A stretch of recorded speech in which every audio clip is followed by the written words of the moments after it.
Whether it's productivity advice or content creation advice or whatever fill in the blank sales strategy is the must do of the moment, for some of us, the usual advice just doesn't seem to work, no matter how hard we try. If whatever the gurus are telling you to do feels like pushing boulders uphill, then today's episode is for you. Welcome to the Soulful Sales Show, where we talk about believing in the value of your offers, getting them in front of your right people, and selling more of what you do in your unique way. Hi, and welcome back to another episode of the Soulful Sales Show. So today I am chatting with Claire Paniccia all about running your business alongside your neurodivergence. I know I have a lot of neurodivergent listeners here, but there could also be other reasons why you can't conform to traditional business advice. Maybe you live with a chronic illness, maybe you are running your business in any spare second you have alongside caring responsibilities, maybe you have mental health stuff going on, or maybe you find it hard to align your strategy to your values. Whichever of those describes you, I think you are going to love this chat. So let me introduce you to Claire Paniccia, business coach for neurodivergent and spoony online entrepreneurs and creator of the Neurodiverse Entrepreneur Summit, which I am speaking at, and you can join that at ruthpoundwhite.com/NE Summit, all one word. Claire is obsessed with helping neurodiverse and spoony online entrepreneurs build their business in a way that works for them. And she is on a mission to prove that you absolutely can build a successful online business even if you do things differently than you are supposed to. This was honestly one of my favorite podcast chats. It was so affirming. And as well as all the stuff I just mentioned, we also talk a lot about infusing our values into the work that we do as well, and how that specifically relates to the sales methods we use. Plus, as well, the fear that so many of us have of getting it all wrong. I'm sure that you can relate to that. So enjoy. So I am honored to be a part of your wonderful Neurodiverse Entrepreneur Summit. And I thought I would start by asking you, what makes you so passionate about working with neurodiverse business owners in your summit, but also in general? Yeah, that's such a good question. I was just journaling about this the other day. Basically, it kind of happened organically over time as I realized that I was neurodivergent, but also I think the reason that I'm so passionate about it is because for so many of us, like autistic and ADHD people are unemployed at insane rates. Like, I don't know the percentages off the top of my head because I'm not a numbers person, but like for so many of us, self-employment is the only option. I was just talking to my partner the other day about how like I will always make my business work because I don't think employment is an option for me. I always joke that I'm unemployable because I'm so like boo authority.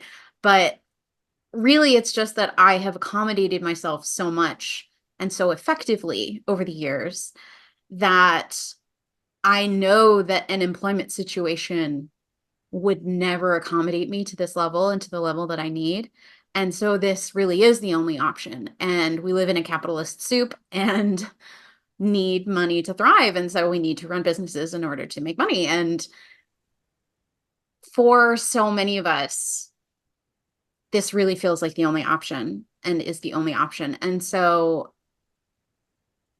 it's so important then to be able to run your business in a way that works for you and for your brain and for your body. And that can be really hard if you've never really seen anyone else do that, if that's never been modeled for you, how to make those decisions. And so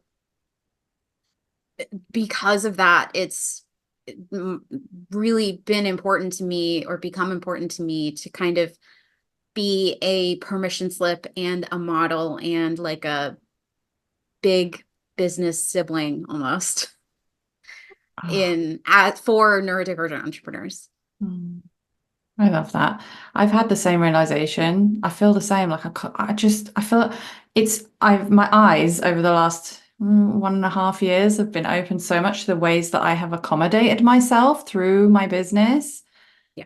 I couldn't believe it. Once you see it, you can't unsee it. And Yeah, exactly. yeah, it's wild. I really would struggle if I had to just go and get a regular job. That's for Yeah. sure. Yeah. And like in this economy, that's something that so many of us are actually considering is getting like part-time jobs or full-time jobs as like financial oxygen. And like no judgment at all, no shame, but I really don't think I could. I don't think I would manage. Yeah, yeah, I get it. So let's talk a bit specifically about selling when it comes to the traditional selling advice and how that does or doesn't gel with the way that neurodivergent brains work. I don't know if you have any specific examples. I know that you're really mindful about the way that you sell. I mean, I've seen it as a speaker at your summit, like some of the practices that you're being really intentional with about how you're selling that. Yeah, if you have any examples to share or any just general thoughts about the selling advice and how we can adapt that to work better for our unique array of brains. Yeah. I think, I mean, and this is annoyingly true for like every piece of advice that I give is it depends. And I am like, I love nuance in everything. And it does make giving answers to questions like these more complicated. But basically, traditional advice, there's certain things that are just like a hard no. Like, I think very something that I've learned from early in my business when I was learning from whoever I was learning from were a lot of like sales bros. Of like get their credit card information on the call and like high pressure, high energy, high like stakes, and that's just gross because one, it's a lot for my nervous system to hold that kind of energy of like that like yee high energy, amp them up and then take their money right away. It's a lot for my nervous system to hold that state. And also, it's gross in terms of you're exploiting their nervous system in order to make money. Um, so there's kind of like the neurodivergent half, and then there's the like values aligned half of my answer to this question. Um, so like obviously that's out the window, but I think a lot of the like tactics that we see often like taught or debated in the online entrepreneur space that doesn't use that kind of stuff and tends to be slightly more mindful, like for example, countdown timers for urgency. There's a lot of debate that I've seen in like my corner of the internet of like, are those exploitative and gross or are they helpful containers? And honestly, I think it depends on how you're using them and like your intentions using them and um also just how they feel to you. Like if you feel gross about them, don't use them. But if you don't feel gross about them, then yes, use them, but like don't be gross about it. As an ADHD person, I find countdown timers to be very helpful because if they kind of close the loop in my brain on a purchasing decision. If there's no countdown timer, then I'm just constantly wondering in the back of my brain, like, oh, should I buy that? Oh, should I buy that? Oh, should I buy that? I don't know. Maybe I shouldn't buy that. Should I buy that? Yeah, I think I should buy that. I don't know. Let's wait and see. And it's like, okay, if there's a countdown timer for 5 days or even 20 minutes, it's like, okay, great. That deal is no longer even available. I can just stop thinking about it. But I also can see how for people with anxiety, that it feels very like anxiety inducing and kind of exploiting a panic state. And so there's definitely a needle to thread there if someone does like, and I use countdown timers and there's a needle to thread there. Um, and I think it's just a matter of figuring out where your needle is on the like scale of how to use a certain sales tactic. I don't know if that answered your question, but Yeah. I totally agree. I mean, I feel the same about countdown timers. Like that's a really good example because that's one that really gets people divided. Yeah. it really does. Yeah. And like there's so many different sales tactics, like selling in the DMs or selling in webinars or using fast action. Like there's so many tactics for sales. And I always say there's a difference between tactics and strategy. Like strategy is much more foundational, like the foundations of solid business. But a tactic is like a countdown timer or DMs or like whatever the algorithms are favoring at the moment. So tactics, I think, do tend to provide really great like illustrations of what I'm saying because I'm bad at explaining things without illustrations.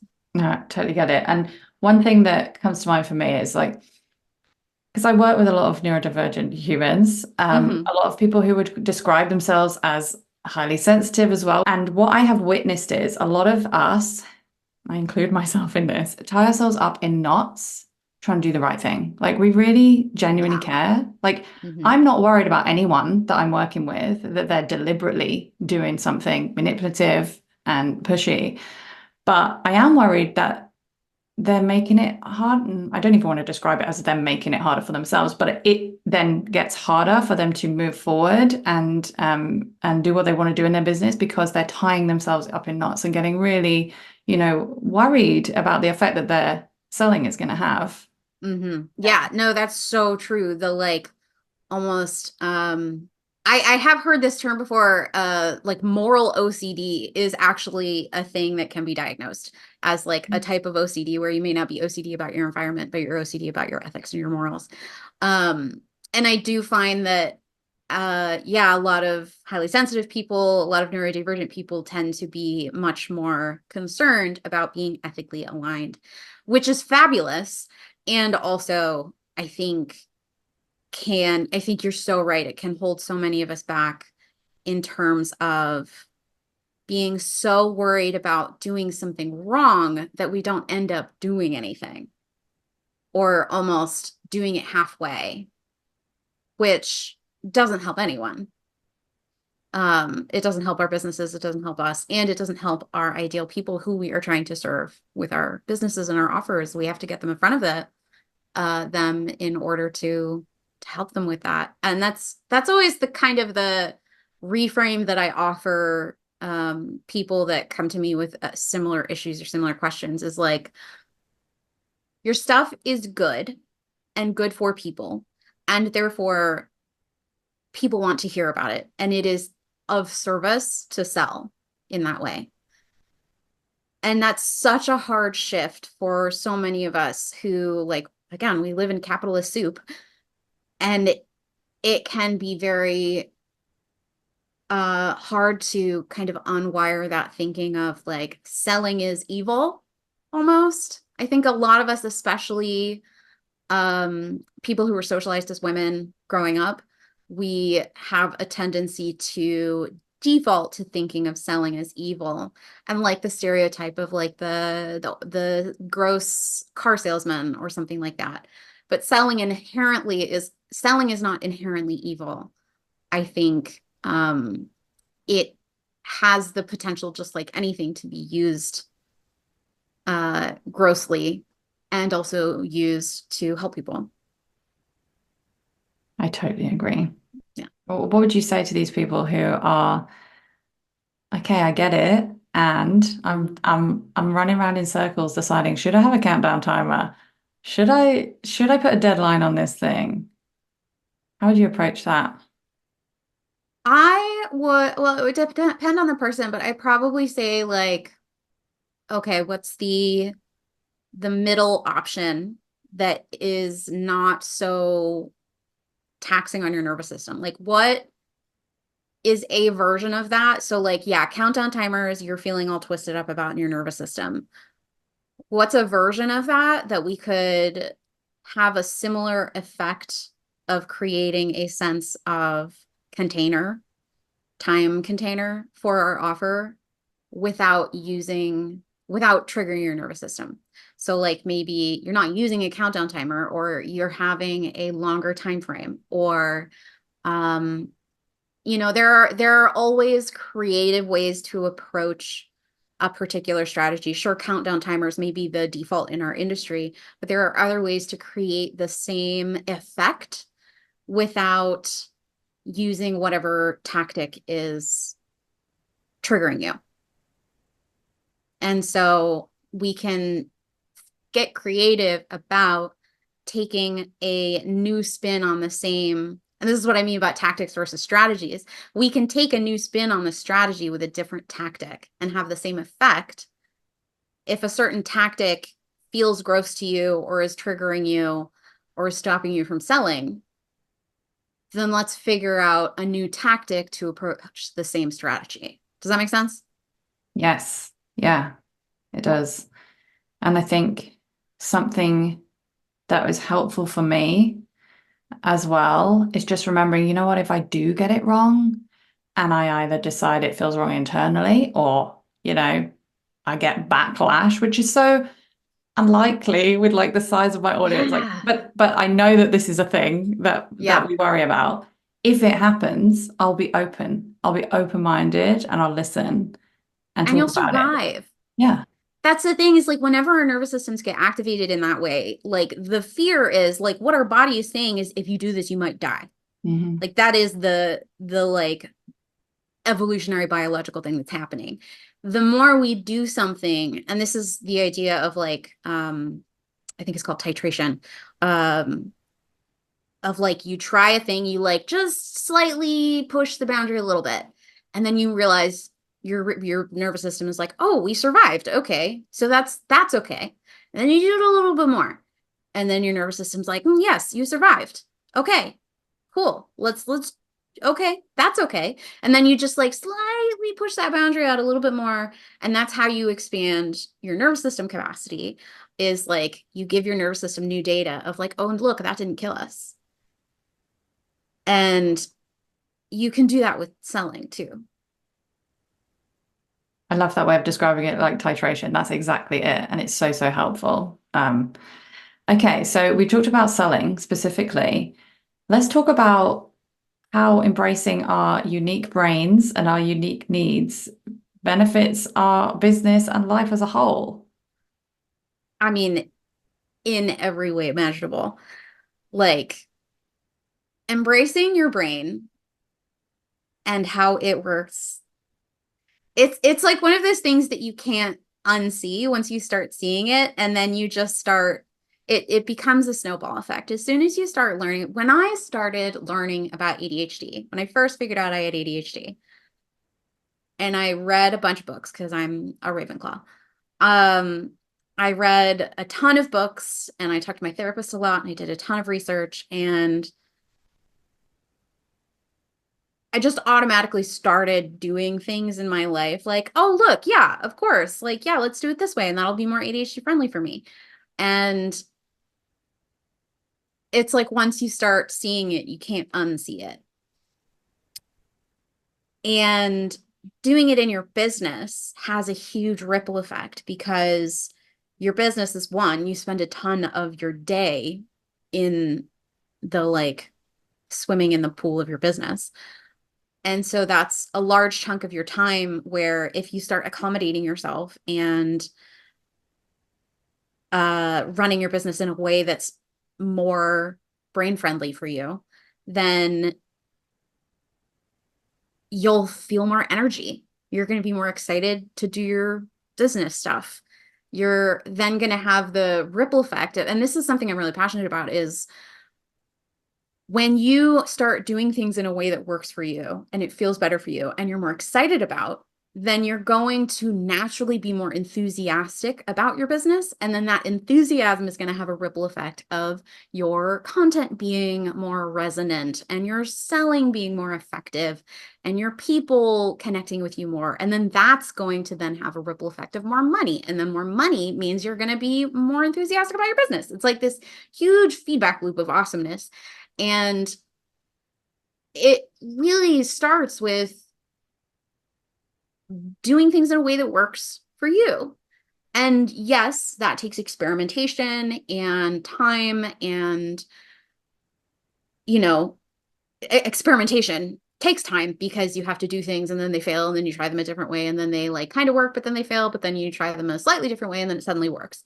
And it's like, that can be very, like you have to like stick with it through all those experiments, but the payoff is so big because it's such a huge ripple effect. Because then if you're suddenly having a great time in your business because you're accommodating your brain, you're going to start doing it in your real life too, like in your regular human life, and everything's going to be better there too. And it's this giant feedback loop of amazingness of like, wow, I have accommodated how I work, and instead of basically abusing myself to fit into what society says I should be, and suddenly everything's better. Shocker.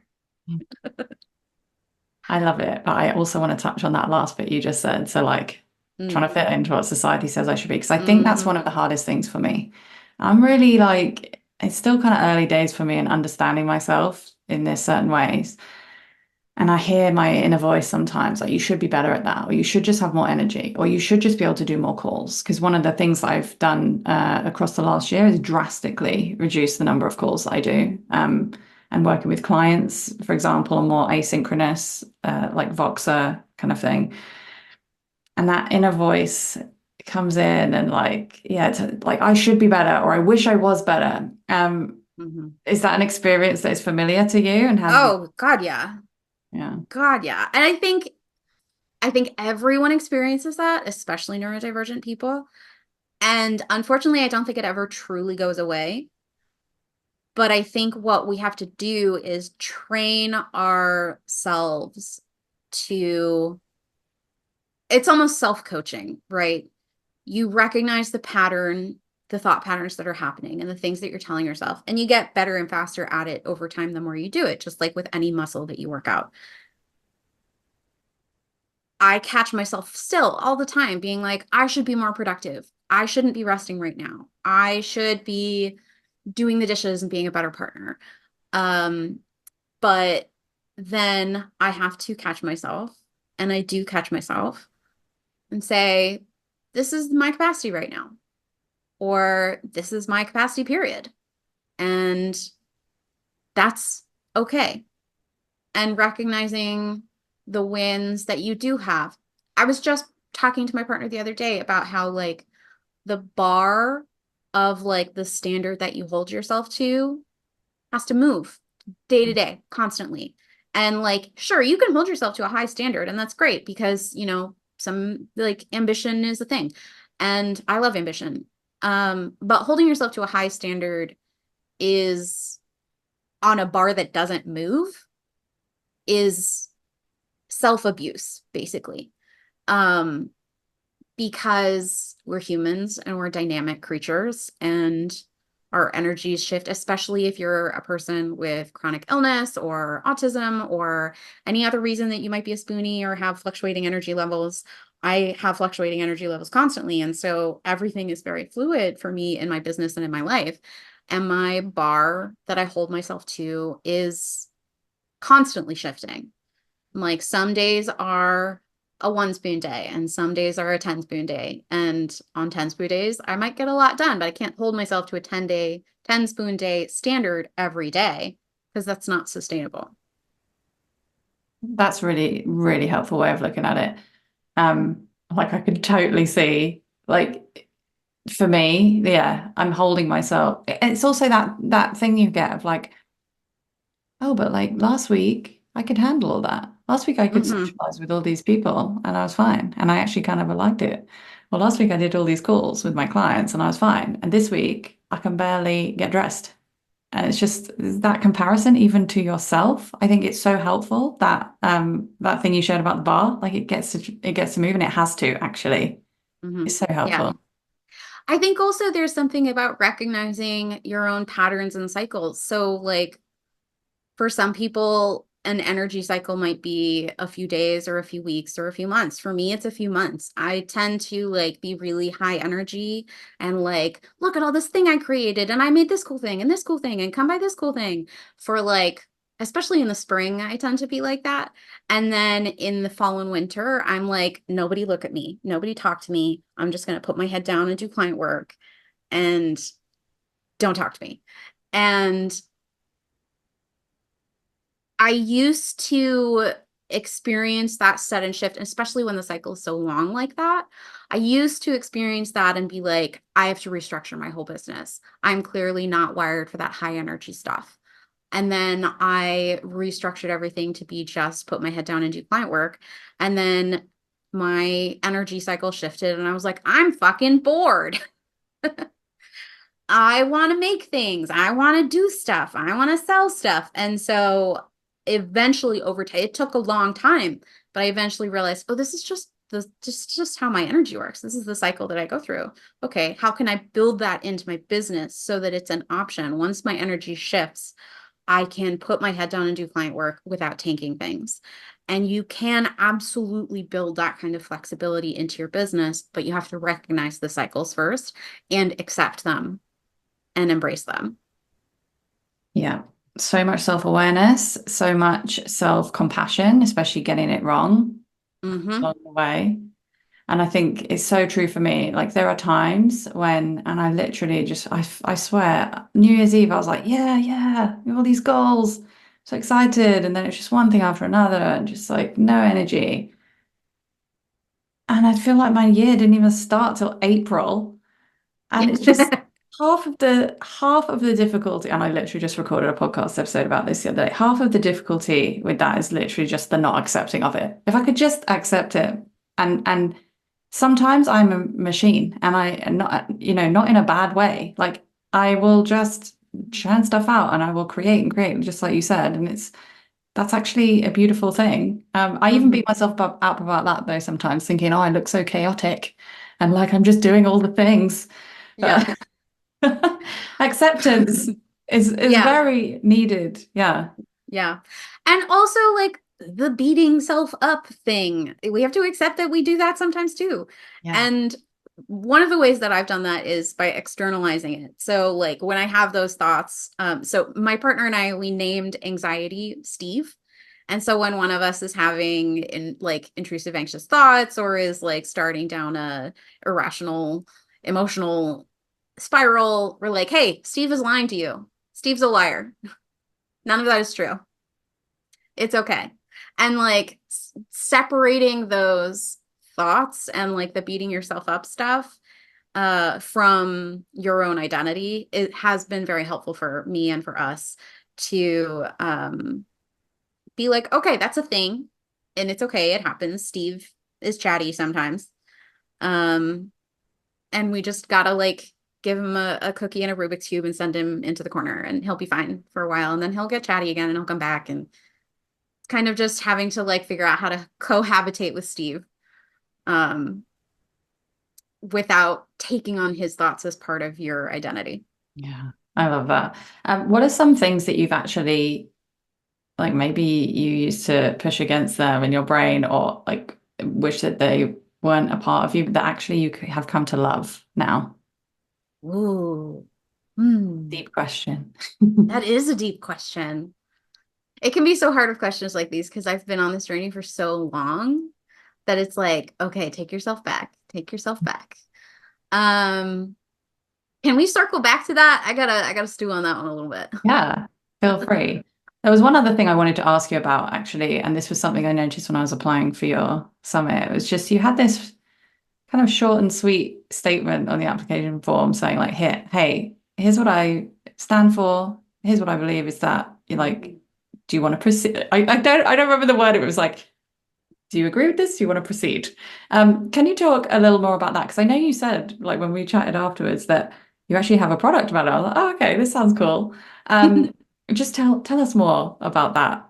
Yeah, so that is I have a version of that kind of paragraph all over my business, all over my website. It's on all my sales pages and checkout pages. It's next to my sign up forms for like freebies and stuff. Basically, it's a value statement. I used to call it a values requirement. Now I call it I think a values check. But basically, I only want people in my orbit who are down to clown with the things that I believe in, the social justice things that I believe in, because uh I don't know. I mean, I talk about capitalism a lot. Like, if you don't like my social values, you're not going to like my content or how I teach.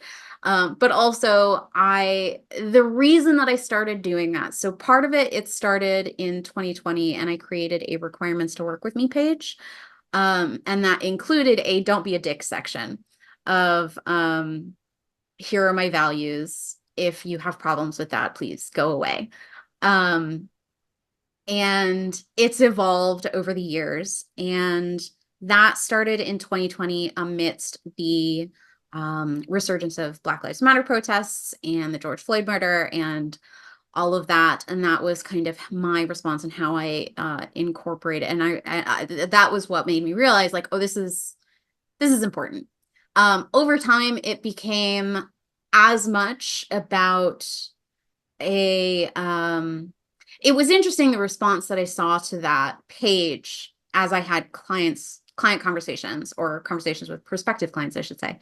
I never had anyone respond negatively to it, but I had a lot of people be even more enthusiastic about working with me after seeing it. And that was a huge kind of realization for me of like, oh, this is important. This is powerful. People need this and want to hear this.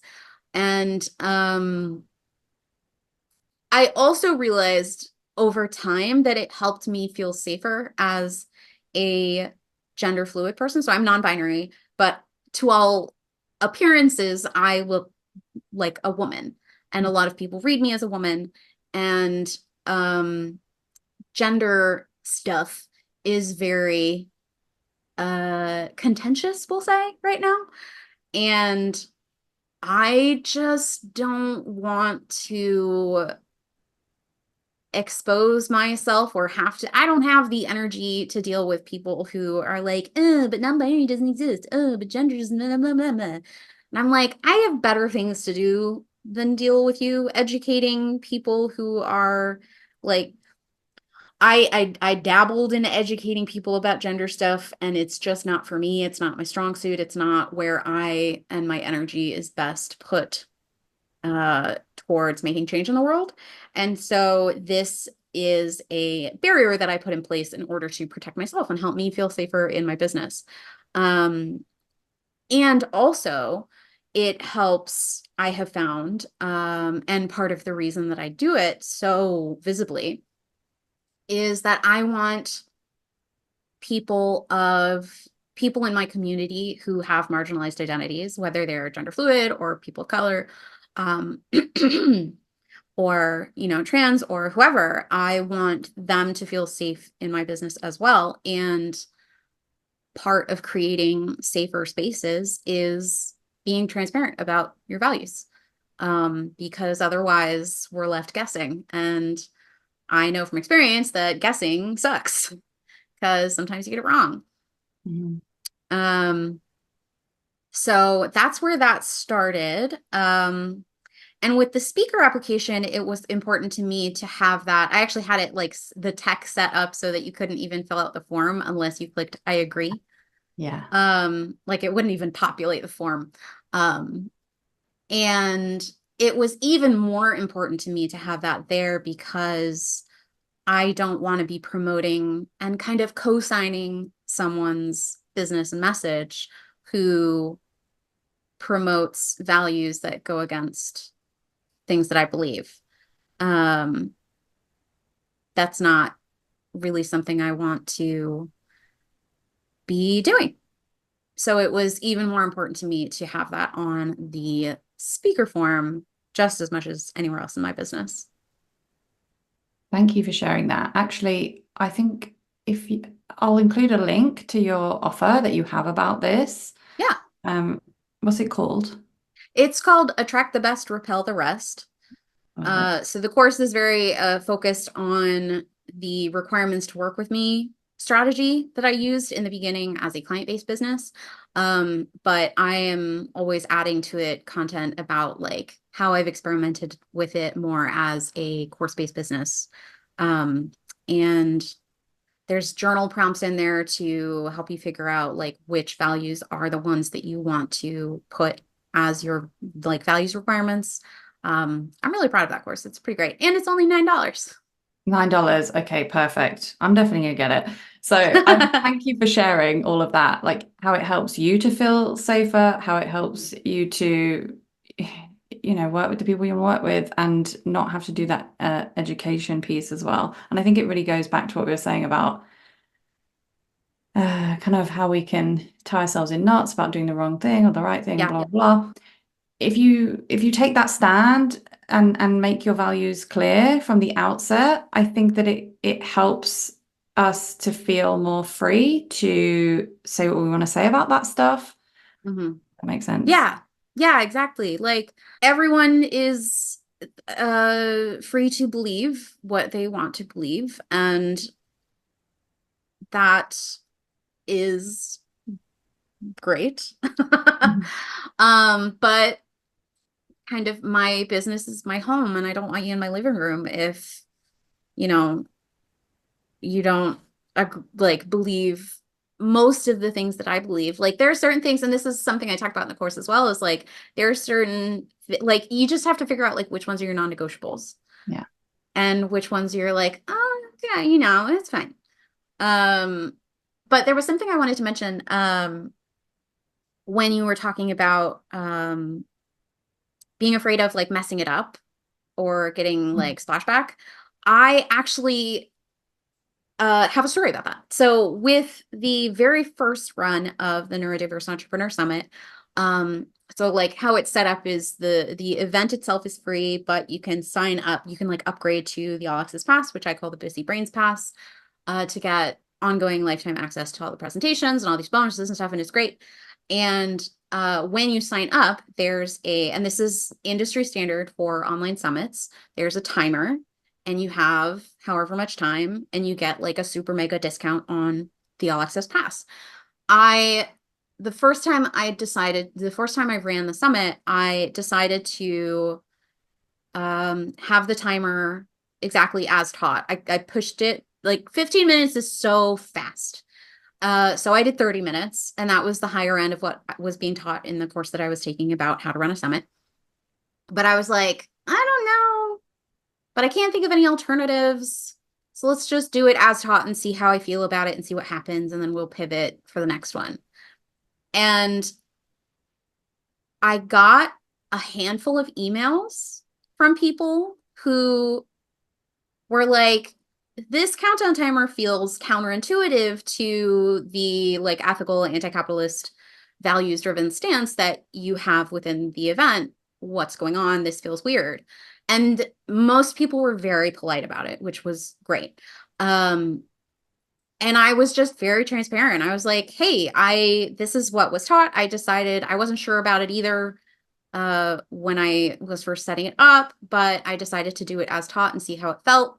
I have since realized this does not feel good for me, but we're already halfway through registration. There's nothing I can do about it now. Here's my temporary, imperfect solution. So what I did was, because I had some people email me like, oh, I signed up when I was at the grocery store and I was totally going to upgrade, but then I forgot because I was looking at cereal and then I got home and it's 3 hours later and the discount's gone. And I was like, hey, totally get it. ADHD audience. I feel you. Here's a discount code and here's a code where you can have the discount still. It was an imperfect solution because people only got it if they were emailing me, but it was now that I'm doing it, I don't like this. This is not values aligned for me, but I can't do anything about it now because we're halfway through it. Temporary, imperfect solution. And I explained that in my response to, someone who emailed in and was like, this doesn't feel right. And I was like, hey, I agree with you. Here's my temporary solution. I'm going to pivot. I'm learning from this. Thank you for like seeing that and calling me in. And they responded and were so polite and so supportive of like, thank you for explaining that. It's really awesome that you're like willing to learn and experimenting with stuff.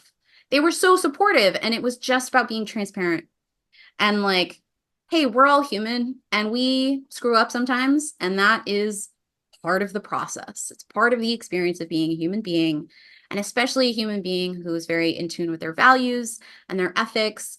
And you are going to mess it up sometime. And I almost wonder if you just accept that it's inevitable that you're going to mess it up, it's less freaky when you do. Because you're like, hey, this was going to happen at some point. It's fine. You come up with an imperfect Band-Aid solution, and then the next time you do it differently. And so then last year, for the second run of the Neurodiverse Entrepreneur Summit, I had the timer be 12 hours, which is unheard of in the online summit space, and added like an email reminder to the email sequence, like, hey, just so you know, that discount's going away in case you forgot about it. And I saw absolutely no like downward, there was no negative effect to my sales. I actually made the exact same number of All Access Pass sales as I did last year, and it was comparable registrations. So the conversion rate was pretty much the same. It was like 1% less. And I was like, huh, that's interesting. So it became my pivot then was to make it kind of like we were talking about earlier, was to, yes, keep it as a helpful decision-making container, but make it longer so that it's not preying on people's anxiety, and is also have reminders built in, like little fail safes built in for people who are ADHD and forgot about it but really wanted to sign up.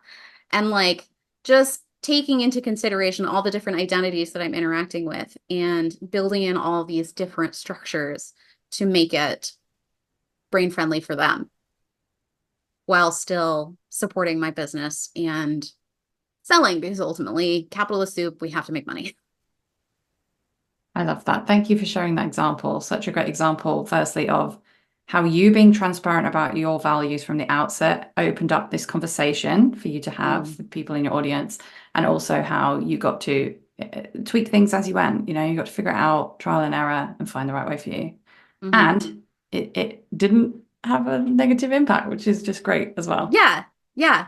I remember when I was I worked with an anti-racist coach last year, and one of the things that I learned with her was that transparency is actually like one of the core tenets of, what was it? One of the things I learned with her were like the 10 like core tenets of white supremacy, and then the opposite of all of those things, and one of the opposites was transparency.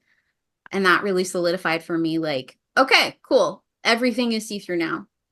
And it makes it so much easier when you're like, I want to be values aligned, but I'm gonna screw it up sometimes. Transparency is the answer. Yeah. Oh, thank you. Such an important conversation. Thank you. Okay.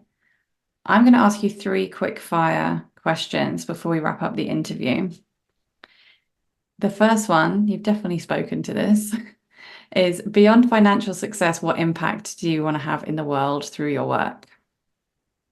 Beyond my own financial success, I want to be a model and a permission slip for others to build their businesses and live their lives in ways that work better for their brains and help them embrace their brains, and like self-love and self-acceptance hand in hand with financial success. Perfect. Question 2, if you could give a message of inspiration and encouragement to past you earlier on in your business journey, what would that be? It's going to be okay. It's going to be okay. There were so also, I think